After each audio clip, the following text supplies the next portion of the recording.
hi, hello, welcome or welcome back to my channel. My name is Jess, and today I have a TBR, a to be read, which I don't make often, but I wanted to make today. This is not specifically for February because I'm not gonna get to all of these. And as most of you know, I'm a mood reader, so I usually will plan out these videos and they don't always go to plan, but this is really, I would say for the remainder of the first quarter, I guess, through April. And this will not include everything that I read because again, mood reader, I'll pick up things in between, but this list is going to be nonfiction. So if I pick up some fiction in between, that would be nice. But the way my brain is working right now, when with the state of the world, I unfortunately struggle to escape into fiction. I've even been struggling with fan fiction. I know, feel bad for me. Okay, sorry.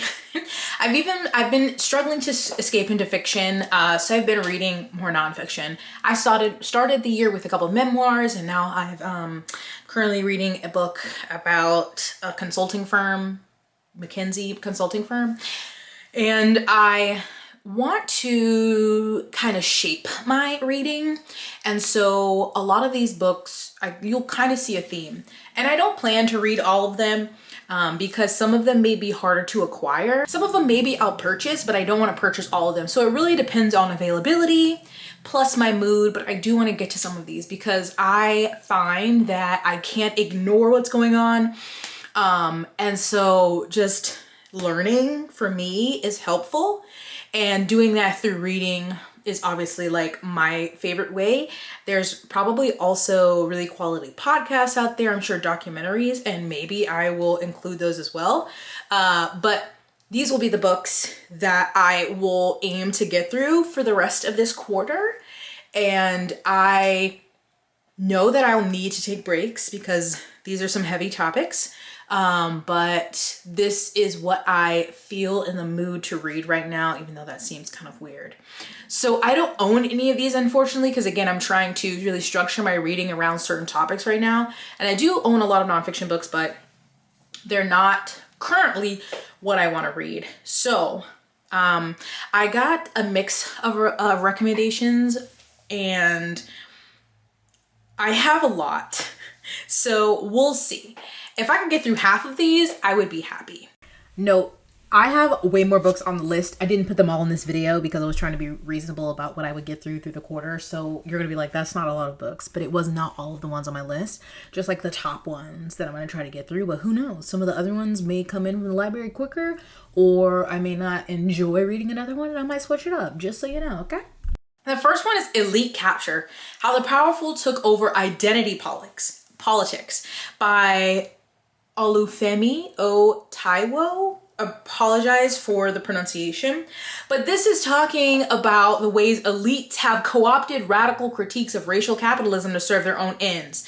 We see identity politics and all of the things that the government is currently trying to take out of any government-related institution, how they are having things taken down from websites like the CDC and taking out woke language. And so I think that's what this one is about. The author argues the trouble is not with identity politics itself. Through a substantive engagement with the global Black radical tradition and a critical understanding of racial capitalism, the author identifies the process by which a radical concept can be stripped of its political substance and liberatory potential by becoming the victim of elite capture, deployed by political, social, and economic elites in the service of their own interests. And I think that is definitely a major thing that's happening right now. And so that is what I want to read. This one is on the shorter side, which is also great. I already saw that I have both the ebook and the audio I can get through my library. It's 157 pages, published by Haymarket Books, which makes sense. They put out a lot of great books.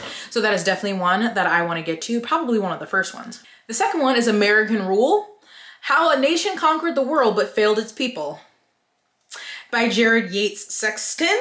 And so he has a lot of other books, some really interesting topics that maybe I'll read eventually, but I haven't read any thus far. But he is a writer and political analyst. And this is another book. I did make a video, I think earlier this week, that was about how do we get here. And this book kind of goes through that too. He goes through the history of America and unearths and debunks the myths we've always told ourselves. So like an honest look at the past and just how we got here to the present. I think this is more recently. Okay, this was published in 2020. So I'm really curious to hear this person's breakdown of how we got here. Again, I said in that video that I think it's important to take in information from various sources. So like, I think Stamp from the Beginning was a really good one, focusing on African-American history. But I do like to try to read multiple books on the topics, like have multiple sources, if you will. So I think this will be another great one. Well, hopefully. This one is a little longer, 368 pages, but definitely one I hope to get through because I would just love to see another person's perspective. And there are some really great reviews on this one. Yeah, very great reviews on this one. And then also interesting because Stamped is obviously focused on Black Americans, African Americans. It obviously tells a story about white Americans too, but this looks like this is an overarching view of how America failed all of us. So very interested to get to that one. One that I've seen recommended so much on TikTok is The Shock Doctrine, The Rise of Disaster Capitalism. And I think I've heard of this one, seen it in the past, and never thought to pick it up. But it's by Naomi Klein. This book was published in 2007. So this is The Shock Doctrine, retells the story of the most dominant ideology of our time, Milton Friedman's free market economic revolution. In contrast to the popular myth of this movement's peaceful global victory, Klein shows how it has exploited moments of shock and extreme violence in order to implement its economic policies in so many parts of the world, from Latin America and Eastern Europe to South Africa, Russia, and Iraq. At the core of disaster capitalism is the use of cataclysmic events to advance radical privatization, combined with the privatization of the disaster response itself. And so some of these books too, especially this one, keep being recommended. And I need to read these things for myself because people are saying like read this to better understand what's going on and how this administration, like their tactics and like the motive behind it. And so I want to figure out if that is applicable. This does sound like it's very timely regardless, but I keep taking in things from people, and that's not who I want to be. Like, I want to be able to, I don't know, I just have this thirst to know things for myself, right? Like, this person says this thing and I'm like, okay, interesting. I want to go read that for myself, research that for myself to make sure it's true. If not, and again, this regardless, this sounds timely, but maybe it's not the best descriptor and maybe it is, and I can recommend it to other people. But this is one I have seen talked about a lot in the last couple months, honestly. So high up on my list. So another that was recommended, and several of these book recommendations I got from, I think it's Schizophrenic Reads on TikTok. I can link their TikTok below, but they read primarily nonfiction. And so I have a long list of nonfiction recs they've given, but this one is Wild Faith, How the Christian Right is Taking Over America. And I before have tried to read Jesus and John Wayne, which I still own, but wasn't in the mood for. So that may be one I put in here again, because this sounds like it's something similar, but it, again, very, very topical, very makes sense right now. This one came out just at the end of last year, October 2024, but it's an investigation into the rise of the Christian right over the last half century and lays out the grim vision evangelicals are enforcing on our democracy. So I think Jesus and John Wayne, I think these are very similar, but I think they have different approaches.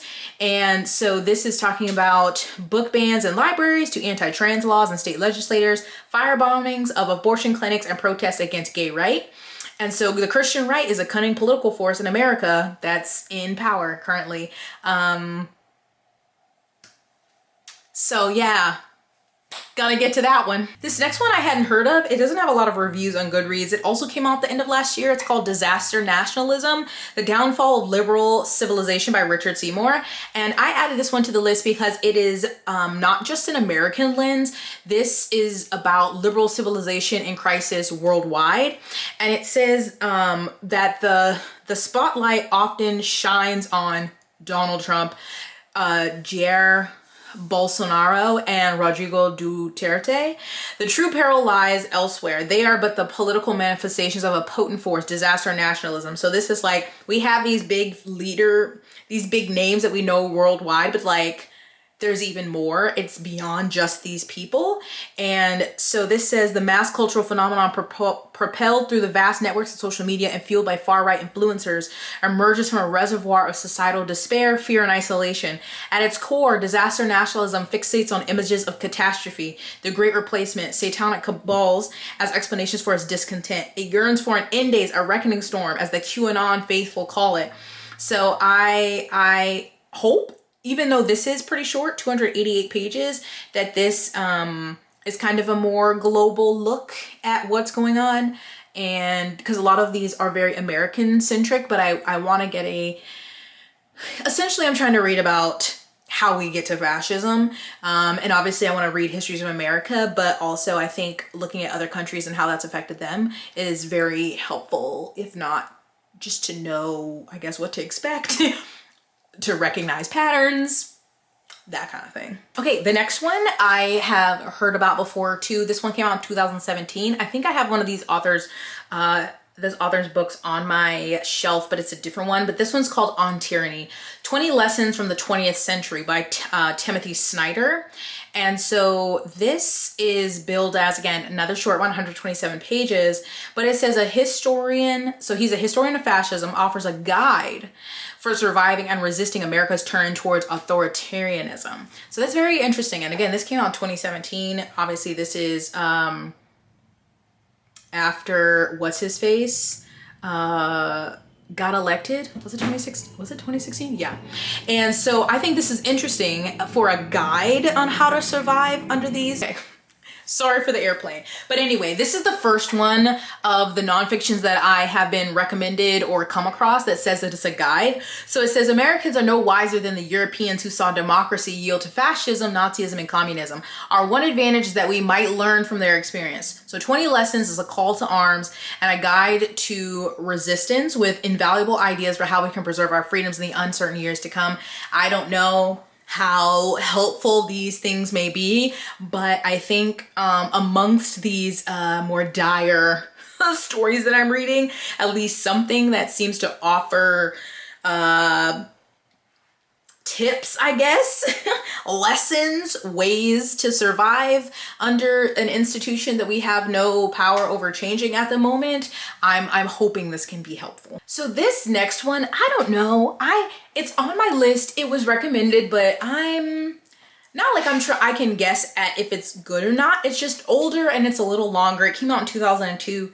It's 412 pages and it's by Edward S. Herman and Noam Chomsky. It's called Manufacturing Consent, the Political Economy of the Mass Media. And so I don't know if it's outdated for coming out in 2002 because they break down basically like a propaganda model to explain the media's behavior and performance. Their new introduction updates the propaganda model in the earlier case studies and it discusses several other applications. So I don't know, this is one that was on my list. If you think it's really worth it, let me know. But there are people who have read it recently in the last 3 to 5 years who've given it a really great rating. But I think in this time, obviously, when we have social media and a lot of our media may not be as trustworthy or people don't have as much faith in media, it'd be interesting to read from someone's perspective about politics and how they use the media. Like I already can see that, right? Like there's a lot of things I just know from being a person in the United States who has seen all kinds of the leftist media try more central and right wing.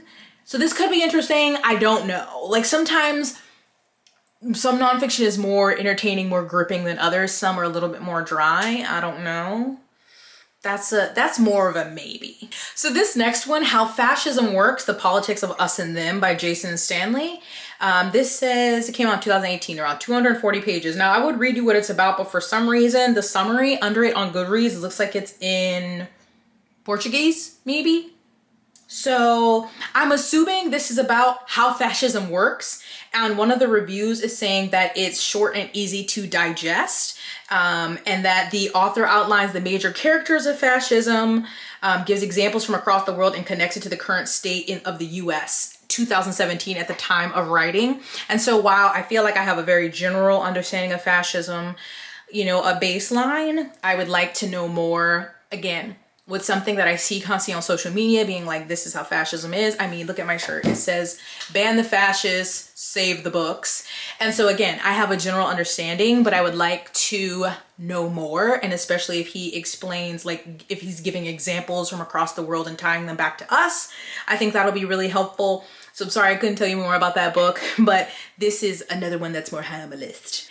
Another that was recommended that seemed close to, I already forgot what the other one was called, and Jesus and John Wayne, is White Evangelical Racism, The Politics of Morality in America by Anthea Butler. Another shorter one, but it just seems very similar. So it depends on how I feel about the other one. If I feel like that gave me enough or not, if I'll read this one, or really which one comes in from the library first. But I don't know the race of this author, because I think that can impact how the lens that the story is told through, because like Jesus and John Wayne, I believe that author is white. But again, this is another one explaining white evangelical and how we got here, since that's what's reigning supreme in our government. So it's basically not a backup, because maybe they're both valuable. I don't know. They just seem to cover similar things. So I don't know if I'm going to read both of them. These evangelicals raise a starkly consequential question for electoral politics. Why do they claim morality while supporting politicians who act immorally by most Christian measures? In this clear-eyed, hard-hitting chronicle of American religion and politics, Anthea Butler answers that racism is at the core of conservative evangelical activism and power. Yeah, correct. And so again, all of those books are really, most of them are really hard topics and a bit gloomy, if you will. So I did come across a couple that were still nonfiction, but kind of more hopeful. And one is called Imagination, a Manifesto by Ruha Benjamin. I love the cover. But it says, in this revelatory work, Benjamin calls on us to take imagination seriously as a site of struggle and a place of possibility for reshaping the future. A world without prisons? Ridiculous. Schools that foster the genius of every child? Impossible. Work that doesn't strangle the life out of people? Naive. A society where everyone has food, shelter, love in your dreams? Exactly. Ruha Benjamin, Princeton University professor, insists that imagination isn't a luxury. It is a vital resource and powerful tool for collective liberation. So I think that could be a good one to put in the mix here after I've read some of these where it seems like, oh God, all is lost.